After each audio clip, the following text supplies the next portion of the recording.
یہ بات میں نے 5ویں جماعت میں پڑھی تھی. علامہ اقبال کی نظم شکوہ جواب شکوہ میں نے پڑھی. بانگ درا مجھے میرے بڑے بھائی صاحب نے بھیج دی تھی. ایک شعر تو وہ ہے بانگ درا کا جو میرے تحت الشعور میں کہیں چپک گیا تھا اور میری پوری زندگی کو اس نے ایک رخ پر ڈالا ہے. وہ زمانے میں معزز تھے مسلمان ہو کر اور تم خار ہوئے تاریک قرآن ہو کر. دیکھیے یہ بات صرف اقبال نے نہیں کہی. وہ داڑھی مڈا تھا, عالم تو نہیں تھا. یہی بات کہی 14ویں صدی کے مجدد اعظم شیخ الہند مولانا محمود حسن اسیر مالٹا نے. 4 سال کی اسیری کے بعد جب رہائی پا کر آئے تھے 1920 میں, اور رہائی کیوں ملی تھی کہ ٹی بی 3rd سٹیج کو پہنچ گئی تھی. انگریز ڈرتا تھا کہ اگر ہماری اسیری ہی کے اندر کہیں انتقال ہو گیا تو کہیں طوفان اٹھ جائے گا, لہذا چھوڑ دیا. دیوبند میں ایک جلسہ منعقد ہوا اور وقت کے سارے بڑے بڑے علماء موجود. اشرف علی تھانوی صاحب موجود, شبیر احمد عثمانی صاحب موجود, مولانا حسین احمد مدنی موجود, ہمارے جو پاکستان میں مفتی محمد شفیع صاحب موجود. اور انہوں نے یہ واقعہ لکھا ہے اپنی کتاب میں وحدت امت میں کہ شیخ الہند نے کہا کہ ہم نے تو اپنی 4 سالہ دور اسیری میں جتنا ہی غور کیا ہے, ہمیں اپنے زوال کے 2 اسباب نظر آئے ہیں. ایک ہمارا قرآن کو ترک کر دیں, یہ لفظ ہے اس کے اندر, نوٹ کیجئے. حالانکہ علماء نے قرآن کو ترک کیا ہے, لیکن اگر آپ نے کہا نہیں تو یہ صحیح نہیں ہے, کیا ہے. ان کا سارا زور فقہ پر ہے, حدیث پر ہے, زیادہ زور قرآن پر نہیں ہے. صحیح بات ہے. کہنے والا کون ہے؟ شیخ الہند. ایک ہمارا قرآن کو ترک کر دینا اور دوسرا آپس کے اختلافات. اور مفتی شفیع صاحب نے اس کے اوپر پھر یہ گرہ لگائی کہ حضرت شیخ نے جو 2 باتیں کہی تھی حقیقت میں ایک ہی ہے. ہمارے اختلافات بھی اسی لیے کہ ہم نے قرآن کو ترک کر دیا. تو یہ ہے ایک شعر جو میرے ذہن میں چپک گیا تھا. پھر قرآن سے اللہ نے جو ایک مناسبت دی ذہنی قلبی, اللہ کا شکر ہے, اللہ کا فضل ہے.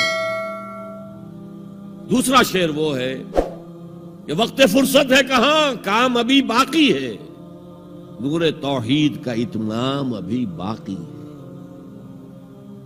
پورے کرہ ارضی جب تک کہ توحید سے جلوگر نہ ہو جائے اور اسلام کا ڈنکا نہ بج جائے, اس وقت تک حضور کا مشن مکمل نہیں ہے. حضور حوالے کر کے گئے تھے امت کے. خطبہ حجت الوداع میں آپ نے سوال کیا الا هل بلغت, اور 1.25 لاکھ کے مجمع نے جواب دیا انا نشهد انك قد بلغت الرسالة واديت الامانة ونصحت الامة وكشفت الغمة. ہاں حضور ہم گواہ ہیں, آپ نے حق رسالت ادا کر دیا, حق امانت ادا کر دیا, مسلمانوں کی خیر خواہی کا حق ادا کر دیا, امت کی خیر خواہی کا, اور گمراہی کے پردے چاک کر دیے. 3 دفعہ حضور نے سوال کیا, 3 دفعہ جواب دے کر پھر آسمان کی طرف نگاہ اٹھائی اور انگشت شہادت سے اشارہ کیا اور پھر لوگوں کی طرف اللہم اشہد اللہم اشہد اللہم اشہد, اے اللہ تو بھی گواہ رہے, یہ مان رہے ہیں کہ میں نے پہنچا دیا. اسے میں کہا کرتا ہوں سائی آف ریلیف. کندھوں پر ایک بہت بڑا بھاری بوجھ آ گیا تھا, بہت بڑی امانت تھی قرآن. اس کے پہنچانے پر کیا کیا تکلیفیں اٹھائی ہیں. پاگل کہے گئے, مجنون کہے گئے, شاعر کہے گئے, ساحر کہے گئے, مسحور کہے گئے, کیا نہیں کہا گئے. اور پھر جو مارے کھائی ہیں, جو 3 سال کی شیب بنی ہاشم کے اندر اسیری تھی, جس میں کھانے پینے کی چیزیں گھاٹی میں داخل نہیں ہو سکتی تھی. ہماری جیلوں میں تو آپ کو کھانا تو ملتا ہے, وہاں تو کچھ نہیں تھا.